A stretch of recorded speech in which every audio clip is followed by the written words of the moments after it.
하나님 아버지 사랑합니다. 우리가 할 수 있는 말은 이거밖에 없습니다. 하나님, 우리의 사랑을 받아주시고 하나님의 사랑을 우리에게 확증하여 주시옵소서. 예수님 이름으로 기도드리옵나이다. 아멘. 오늘 우리에게 주시는 하나님의 말씀은 신명기 11장 13절에서 17절 말씀이 되겠습니다. 신명기 11장 13절에서 17절 말씀이 되겠습니다. 구약성경 279쪽에 신명기 11장 13절에서 17절 말씀이 되겠습니다. 교독하시고 17절은 함께 읽도록 하겠습니다. 내가 오늘 너희에게 명하는 내 명령을 너희가 만일 청종하고 너희의 하나님 여호와를 사랑하여 마음을 다하고 뜻을 다하여 섬기면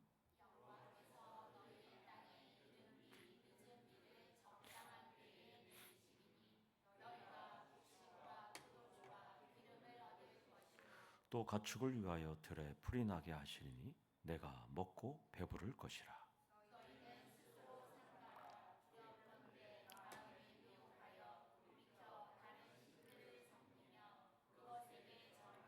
함께 읽겠습니다.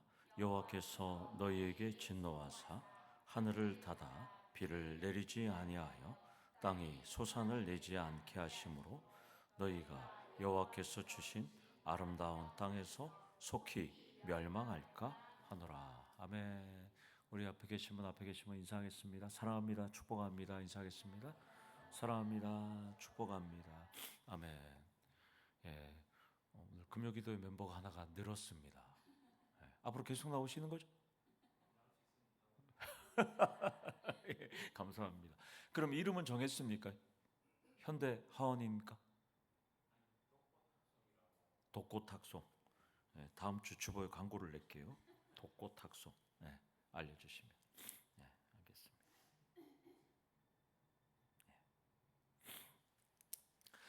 전 세계가 AI에 열광하고 있잖아요. 우리 지역에도 AI 센터가 들어옵니다. 지금 한참 공사하고 있죠. 남구 오천읍에 광명산업단지라고, 저는 가보진 않았지만 그곳에 지금 글로벌 AI 센터가 착공하고 있습니다. 사업비 2조 원이 투입이 돼 갖고요. 지금 착공하고 있는데 1단계로 2027년도까지 200명을 채용할 예정입니다. 그리고 앞으로 한 700명까지 채용할 예정입니다. 고급 일자리가 창출되는데 저는 거기에 관심은 없고요. 우리 세진현자가 졸업해갖고 이곳에 취업하기를 저는 관심이 있어요. 다른 관심이 없어요. 그러면 본인이 가고 글로벌 AI 센터 들어온 거 알아? 거기 생각 있지?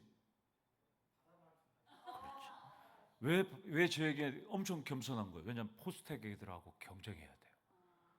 포스텍 출신들이 거길 지금 다 가려고 그래. 맞지? 몰라?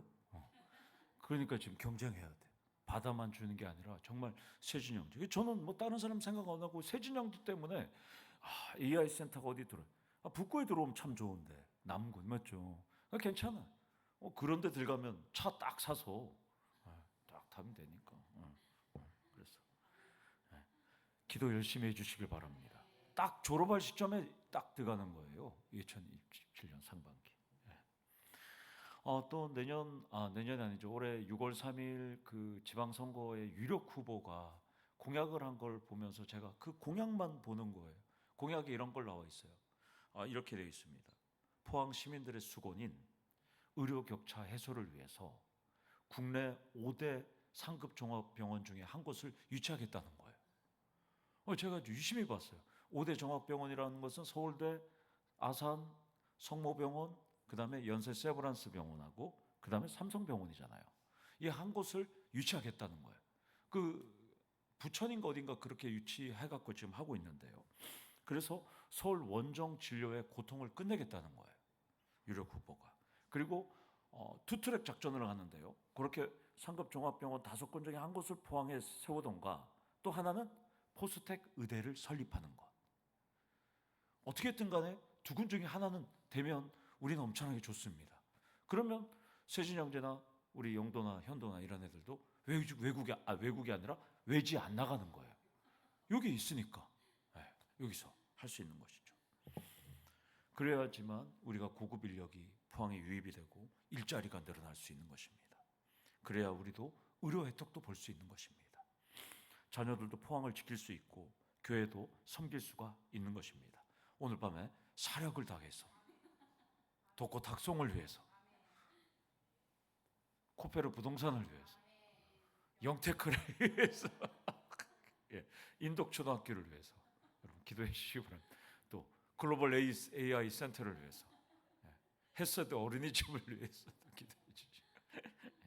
사력을 다해서 기도하셔야 됩니다. 본문은 가나안 땅에서 미래가 장밋빛 청사진인지 아니면 흙탕물이 될 것인지에 대한 번영과 멸망에 대한 비법을 알려줍니다. 누누이 계속 강조됐던 설교입니다.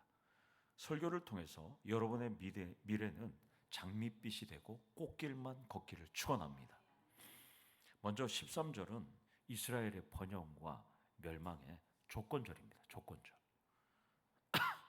제가 다시 한번 읽겠습니다. 내가 오늘 너희에게 명하는 내 명령을 너희가 만일 청종하고 너희의 하나님 여호와를 사랑하여 마음을 다하고 뜻을 다하여 섬기면, 번영과 멸망의 조건절은 만일 너희가 하나님 명령을 청종하고 여호와를 사랑하고 마음을 다하고 뜻을 다하여 섬기면이 됩니다. 어때요? 비결 어떤가요? 쉬운가요? 어려운가요? 정현수 집사님. 쉬워요? 어려운데. 이걸 못해갖고 쫓겨났잖아요. 이스라엘은 이걸 못했어요. 어려운 거예요. 얼마나 어려운지 내가 너희에게 명령하는 이 구절은 신명기에 11번이나 나옵니다. 얼마나 어려운지. 또 내가 오늘날에 하나 더 들어갑니다. 오늘날 너희에게 명령하는 구절도 6번이나 나와요. 그리고 합해서 17번이나 나와요. 얼마나 어려운지. 어려워요. 어려워. 그래서 정 집사님을 제외하고는 여기 다 어렵다고 생각하시는 분들이에요. 한 분만 빼놓고. 얼마나 이스라엘이 어려웠던지 못 살았던 것을 우리는 손가락질 할 수 있다 없다? 없어요. 어려우니까. 우린 성경 읽을 때마다 이스라엘 손가락질 하잖아요. 아이고 그것도 못하냐? 청정하고 사랑하고 마음과 뜻을 다해서 섬기면 되는데 왜 못했어? 그렇게 하잖아요. 원주 집사님 쉬워요? 어려워요? 어렵죠. 그걸 뭐 어려워요? 어렵다. 어려운 거 맞아요. 이스라엘은 우리의 모습을 그대로 대변해요. 어려워요. 정말 어려워요. 하나님 명령을 따르며 순종하는 것이 하나님을 사랑하는 것이잖아요. 자, 여러분 잘 정리하세요. 하나님의 명령을 따르며 순종하는 것이 하나님을 사랑하는 것이에요. 그리고 말씀을 지키는 것이 사랑의 구체적인 실천 방법입니다. 아멘? 알면서도 못해요. 참 저도 힘들어요. 정말 어렵잖아요. 맞죠? 오늘 또 멋있게 안경을 또 쓰셨네. 멋있어요. 너무나 아주 금요일만 되면 아주 빛이 납니다. 번쩍번쩍. 우리 박 권사님. 그래서 하나님 명령을 따르며 순종하는 것이 하나님을 사랑하는 것이고 말씀을 지키는 것이 사랑의 구체적인 방법인데 이스라엘은 어려워서 이걸 못했어요. 청종하고 사랑하며 섬기면 되는데 이게 말처럼 쉽지 않아요. 거기에 더 어려워요. 범죄한 인간이 마음과 뜻을 다하는 것도 참 어렵고 복잡합니다. 물론 이스라엘 백성 중에서 이렇게 우리 정현수 집사님처럼 말씀을 지키면서 쉽게 사는 사람도 있을 거예요. 그러나 대부분은 말씀대로 지키면서 살지 못했어요. 그래서 가나안 땅에서 쫓겨나는 참혹한 징계를 받게 되었습니다. 여기서 첫 번째 포인트로 우리의 미래는 말씀의 순종에 달려 있습니다. 결국 불순종은 망하는 길이에요. 순종은 번영의 길입니다. 이걸 여러분들은 아니까 금요기도에 오신 거예요. 하나님 명령을 청종하고 하나님을 사랑하고 마음과 또 뜻을 다하여 섬기려고 여러분들은 기도의 자리로 나와 왔다는 것입니다. 따라서 큰 은혜가 임하기를 축원합니다. 13절에서 한 가지 조금 더 살펴볼 점은 순종과 사랑은 어떻게 하라? 온 마음과 온 영혼을 다해서 섬기라고 명령합니다. 그러니까 순도 99.99999%가 아니라 몇 퍼센트? 100%의 사랑을 요구하고 있어요. 100%. 연인들이 자신들이 사랑하는 이상형을 만나면 매일 만나잖아요. 헤어져도 집에 가서 또 뭐해요? 전화 또 해요. 3시간, 4시간씩 통화해요. 어떤 사람은 멕시코에서 전화해서 전화요금이 150만 원 나왔대요. 얼마나 사랑하면, 여러분들. 그렇듯이 하나님 사랑에 내 인생 전부를 거쳐야 돼요. 사랑하는 연인을 만나면 전화요금이, 국제 전화요금이 150만 원 나올 정도로 정말 전화해요. 딴 여자 만나면 알지? 3시간, 4시간. 나 사랑하는 거 알지? 이렇게 얘기하면 똑같은 거예요. 하나님은 나의 사랑에 너의 인생을 걸라고 지금 말씀하는 거예요. 근데 우리는 그렇게 않잖아요. 기도의 용사들은 하나님의 사랑에 내 인생을 얼마나 걸었어요, 여러분들. 인생을 걸었다는 것은 저처럼 신학대학원에 가서 목사가 되라는 거 아니에요. 인생을 걸라는 것은. 또 기도하고 찬양하고 성경을 읽는 시간에 하루에 얼마나 투자하는 것도 물어보는 거 아니에요. 하나님을 사랑하는 것 제가 방법 알려드릴게요. 내 옆에 계신 분들로부터 인정받으면 돼요. 오늘 이 자리에 있는 분들로부터 저 사람은 정말 하나님 사랑한다는 것을 인정하는, 받는. 저는 오늘 나온 학생들은 정말 저는 하나님 사랑한다고 인정하는 거예요. 그러면 이 사람들은 하나님 사랑이 인정받는 거예요. 여러분도 마찬가지예요. 여러분도 이 자리에 있으면 하나님 사랑을 인정받는 거지 않습니까?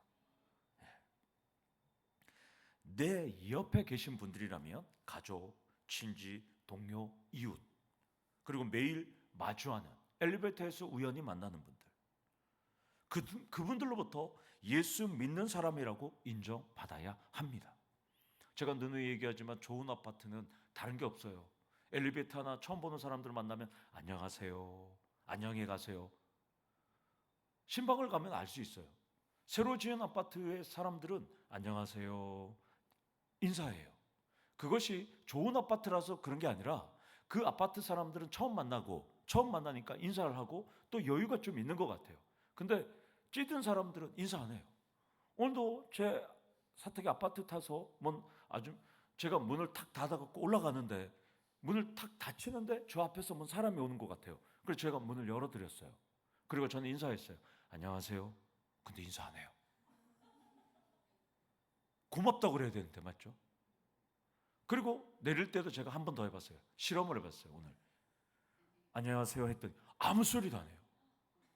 그래서 제가 사는 게 나쁜 아파트가 아니라 그분이 양손에 짐을 들고 그 무겁게 그렇게 하는데도 그러는 거예요. 우리도 마찬가지예요. 좋은 교회, 나쁜 교회는 뭐예요? 인사 잘하는 교회가 좋은 교회예요. 권사님 어서 오세요. 집사님 어서 오세요. 장로님 안녕하세요. 2주일 동안 공부하는데 힘드시 않으세요? 영양제를 사드릴까요? 이런 얘기. 그게 우리가 좋은 교회가 그런 교회잖아요. 옆에 사람이 인정해줘야 되는 거예요, 여러분들. 가족과 옆에 동료들이 여러분들에게 이렇게 말하죠. 자기는 기도하는 사람이잖아. 나 이런 근심이 있거든. 나 이런 고민이 있거든. 나 이런 문제가 있거든. 나 이런 걱정거리 있거든. 나를 위해 좀 기도 좀 해줘. 여러분 그런 소리를 들으면 그 사람이 여러분들을 인정하는 걸까요? 인정하지 않는 걸까요? 인정해요. 여러분들 더치엄 교회 다니는 지 다 알아요. 그리고 어떤 분들은 또 여러분들이 금요기도회까지 나오는 분들도 알 거예요. 그러면 그분들이 여러분들한테 부탁할 정도가 되면 여러분들을 인정받는 분들이라는 거예요. 우리 금요기도에 나오는 분들은 그런 인정받는 분들이 되기를 축원합니다. 여기서 두 번째 포인트로 하나님 사랑에 인생을 건 사람이라고 인정받으셔야 합니다. 순 엉터리로 살면서 교회 다녀봤자 불신자들로부터 다 낙제점을 받을 뿐이에요. 저 사람이 어디 교회 권사인데 되게 욕이 되게 심하고 자기밖에 모르고 정말 막 그래. 이건 안 되잖아요. 그건 인정받는 거 아니잖아요, 여러분들. 불신자들로부터 낙제점을 받으면서 함께 신앙생활하는 성도들로부터 합격점을 받는다? 절대 그럴 수 없잖아요. 또 성도들로부터 낙제점 받으면서 하나님으로부터 합격점을 받는다? 이것도 모순입니다, 여러분들. 따라서 여러분들 하나님 사랑에 내 인생을 걸 때 주변 사람들로부터 먼저 인정받고 존경받고 칭찬받는 우리 성도님들 되기를 소망합니다. 배고픈 시절은 신대원 시절이었거든요. 신대원 시절에 참 배고팠어요. 우리 교수님 이제 신대원 교수님 오시는데 전 너무 지금 기대해요. 제가 반드시 저번에 초청하려고 그랬거든요. 네, 반드시 초청. 여러분들이 더 있긴 있는데 정말 제가 존경하는 분이고 정말 소탈하신 분이고 우리 장로님하고 좀 비슷하게 생겼어요. 등치는 좀 더 커요. 네, 네. 근데 키는 뭐 장로님하고 비슷하고 아주 장로님하고 흡사해요. 똑똑한 것도 비슷하고. 네. 배고픈 시절에 신대원 시절에 자주 갔던 식당이 있어요. 엉터리 생고기, 엉생. 가면 삼겹살을 무한 리필로 먹을 수 있었거든요. 그 당시 10년 전이니까 그 당시 13,000원인가 11,000원인데 요즘 검색해 보니까 뭐 15,000원인가 이렇게 올렸더라고요. 근데 그때 가면 엉터리 생고기 너무 좋았어요. 근데 왜 엉터리 생고기일까요? 예? 수입산 냉동 삼겹살입니다. 그런데 이거를 오븐에다가 주문시키면 해동시켜요. 해동시키고 손님한테 나올 때는 어떻게 돼요? 쇠고기처럼 나오는 거예요. 그러니까 자신들의 이름이 벌써 엉터리인 거죠. 맞죠? 그러니까 사기가 아닌 거예요. 네, 엉터리 생고기. 시큰 먹었어요. 시큰. 우리도 동일합니다. 하나님의 사랑에 인생을 걸지 않고 엉터리 신자로 살아가는 낙인이 찍혀서 살면 안 돼요. 사람들은 알잖아요. 저 사람이 진짜 신자인지 이 사람이 진짜 신자인지 엉터리 신자인지 다 알아요. 여러분 알아요 몰라요? 이영호 선생님 알아요 몰라요? 몰라요? 김경호 집사님 진짜 신자입니까? 엉터리 신자입니까? 진짜 신자라고 그러시네요. 네. 기도의 용사들은 하나님 사랑에 목숨을 걸기를 축원합니다. 엉터리 생고기가 되면 안 되는 것이죠. 13절이 조건절이었다면 14절부터는 조건과 명령에 순종하는 것에 대한 결과를 나타내는 전문용어로 귀결절이 나옵니다. 귀결절. 여러분들. 하나님께 내 인생을 걸면 하나님께서 이렇게 말합니다. 너희의 땅에 이른 비와 늦은 비를 적당한 때에 내리시리니 너희가 곡식과 포도주와 기름을 얻을 것이요. 인생을 걸면 하나님께서 하늘의 비를 준다는 거예요. 지난주 우리 하늘의 비가 뭐라 그랬죠? 하늘의 상수도라 그랬잖아요.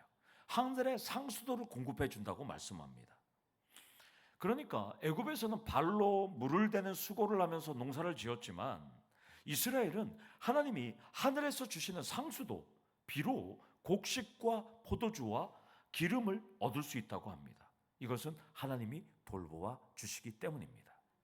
이른 비는 10월 달부터 12월 달까지 내리는 이스라엘에 내리는 우기에서 내리는 비를 말해요. 이때 비는 촉촉히 내려서 땅이 부드럽게 됩니다. 이때 농부들은 땅을 갈고 작물을 파종합니다. 늦은 비는 파종한 작물이 성장해서 익도록 하는 3월에서 4월 달에 내리는 비를 의미합니다. 이스라엘은 그렇게 비가 내려요.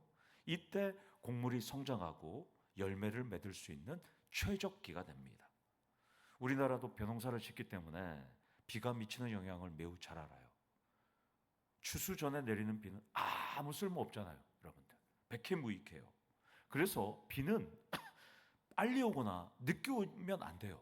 내려야 될 때 내려야 되는 거예요. 그런데 가나안 땅에는 하나님께서 적절히 때에 따라 이른 비와 늦은 비를 10월에서 12월, 3월에서 4월에 내려 주신다는 것입니다. 적당한 때야 비가 와야 곡물과 포도주와 올리브 기름과 같은 기름을 수확할 수 있다는 거예요. 그런데 하나님은 내가 비를 주신다고 합니다. 하늘이 구름이 아니라 누가 준다고요? 하나님이 주신다고요. 내가. 하나님은 하나님을 향한 우리의 사랑이 순도 100%일 때 나는 비를 주겠다. 그리고 그 비를 이용해서 너희들은 농사를 짓고 열매를 거둘 수 있다는 것입니다. 그런 점에서 이스라엘은 지금도 여호와 하나님만을 사랑하고 있어요. 그래서 이스라엘은 제가 얘기했지만 이스라엘은 지금 농업 대국이에요. 그리고 유럽에서 매일 먹는 농산물의 40%는 이스라엘에서 수출되는 겁니다. 모든 것들. 제가 한 몇 년 전에 이마트에 갔더니까 그 자몽, 이만한 자몽인데 거기 써져 있더라고요. Made in Israel. 네. 그럴 정도로 이스라엘에서 모든 것이 공급이 됩니다.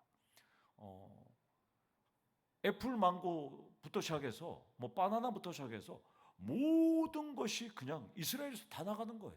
네. 유럽의 농산물. 그 작은 우린 경북만 하거든요. 이스라엘이 경상북도만 해요. 거기서 나오는 그 농산물이 유럽의 거의 뭐 40-50%의 시장을 그냥 다 장악하고 있으니까 하나님 사랑이 어마어마하게 그들은 할 수밖에 없는 겁니다. 제가 설교를 준비하면서 우리나라의 연평균 강수량은 얼마일까 봤어요. 1901년부터 2024년까지 125년 동안의 연평균 강수량이 1293.55mm입니다. 역대 최고 강수량은 2003년도, 이때가 이제 매미가 있고 태풍이 막 불고 이래서 2015mm였어요. 최저 강수량은 일제 식민시대 때인데 1939년도에 795.30mm 이렇게 왔어요. 그러니까 얼마나 힘들었겠어요.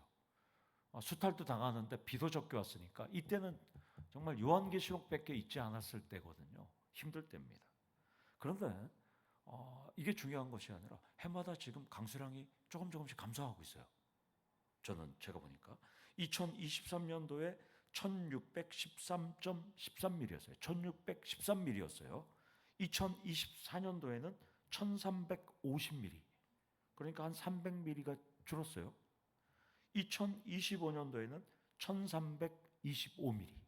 25mm가 줄었어요. 조금씩 감소하고 있어요. 걱정이에요. 물론 연평균 강수량에 비해서는 큰 차이는 없지만 조금씩 줄어드는 게 되게 걱정이잖아요. 작년에 강릉에서 물난리가 났었잖아요. 우리 포항 땅에도 우리 지역도 제가 설교를 준비하면서 포항은 괜찮을까요? 포항도 1100mm 작년에 왔거든요.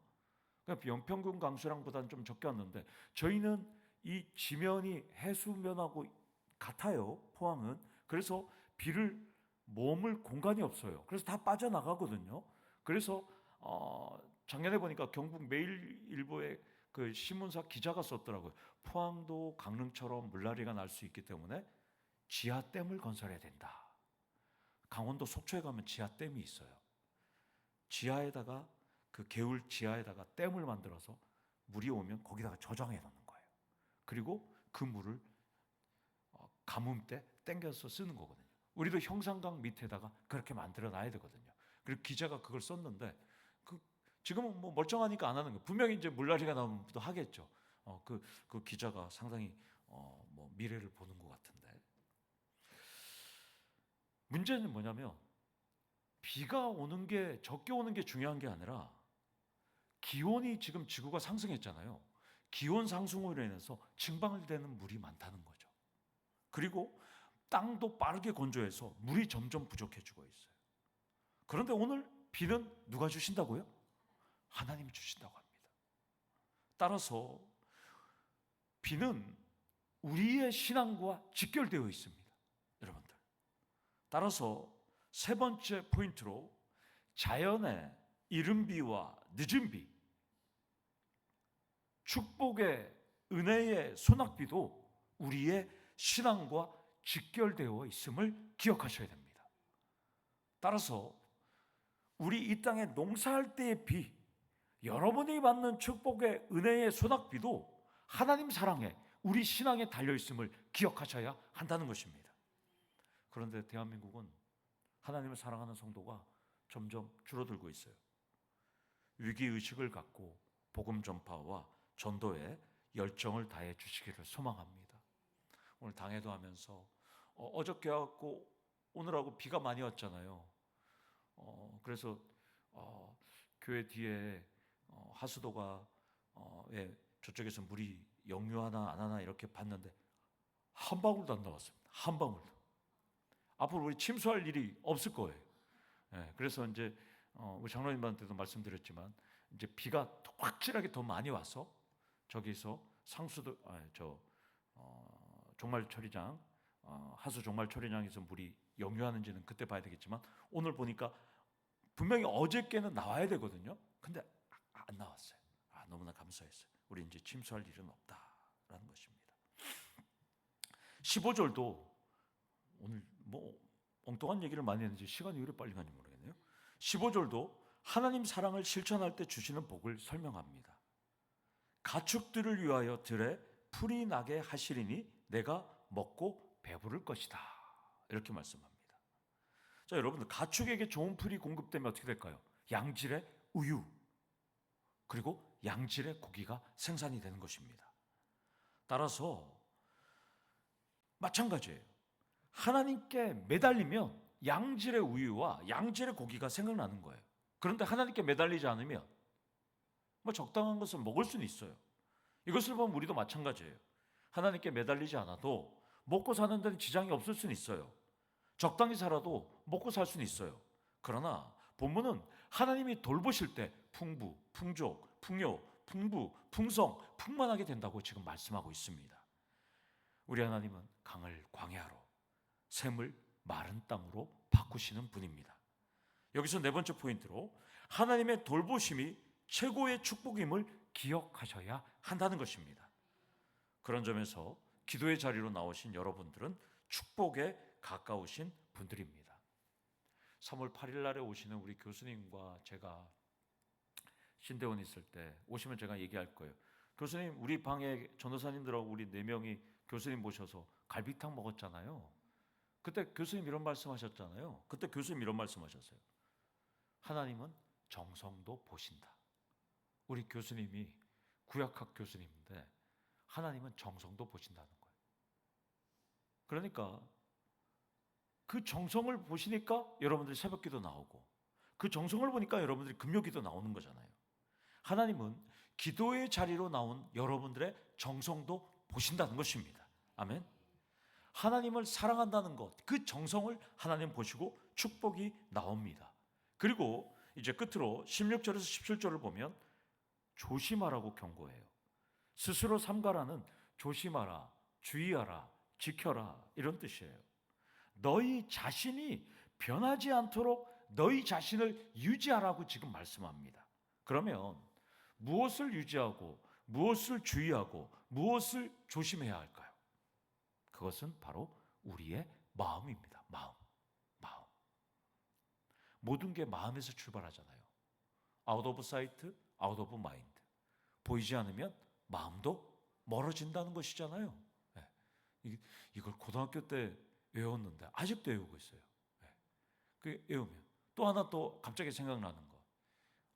우리 죽느냐 사느냐 그것이 문제로다. 이건 누가 얘기했죠? 그 유명한 사람 얘기했는데 갑자기 그 사람은 생각이 안 나고 그것도 단어를 외웠어요. To be or not to be, that is question. 그것도 고등학교 때 외웠던 거예요. 와, 공부는 안 했으면서 이렇게 외운 척을 하는 거 보면 마음에서 출발하니까 마음이 변하지 않도록 하셔야 된다는 거예요. 그래서 히브리어 성경을 헬라어로 번역한 70인 성경에 보면 이것을 이렇게 번역합니다. 너의 마음이 넓어지지 않도록 하라. 이렇게 말합니다. 다시 말해서 풍요로울 때 마음이 부풀지 않도록 하라는 거예요. 여러분들, 이스라엘과 여러분 마음이 유혹받는 것은 풍성한 소산을 먹고 또 경제적으로 풍요롭고 정말 행복하고 포만감을 느낄 때 어떻게 돼요? 세상에 마음이 뺏기게 되고요, 하나님 사랑에서부터 점점 멀어지게 된다는 것입니다. 그러면 그때 하나님은 어떻게 한다고요? 17절에 진노하셔서 하늘을 닫아서 비를 주지 않고 땅은 열매를 내지 않는다는 거예요. 여기에 비를 내리는 기도에 답이 있습니다. 이스라엘은 땅도 주고 비도 주고 곡식도 주고 다 평안도 줬는데요, 풍요로움에 빠져서 하나님을 사랑하지 않으니까 가뭄은커녕 어떻게 돼요? 멸망했습니다. 역설적이지만 풍성함과 풍족함을 느낄 때 오히려 겸손히 하나님만 사랑하셔야 한다는 거예요. 인간이 만든 명품과 세상의 달콤함에 기웃거리면 망하는 것입니다.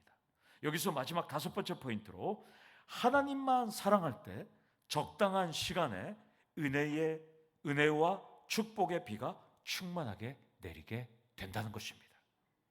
하나님 사랑에 은혜와 축복의 비가 결정됩니다. 그래서 오늘 설교 제목이 비를 내리는 기도입니다. 비는 철저하게 하나님 명령에 순종하는지 하나님을 사랑하는지에 달려 있다는 것을 늘 기억하시기를 축원합니다.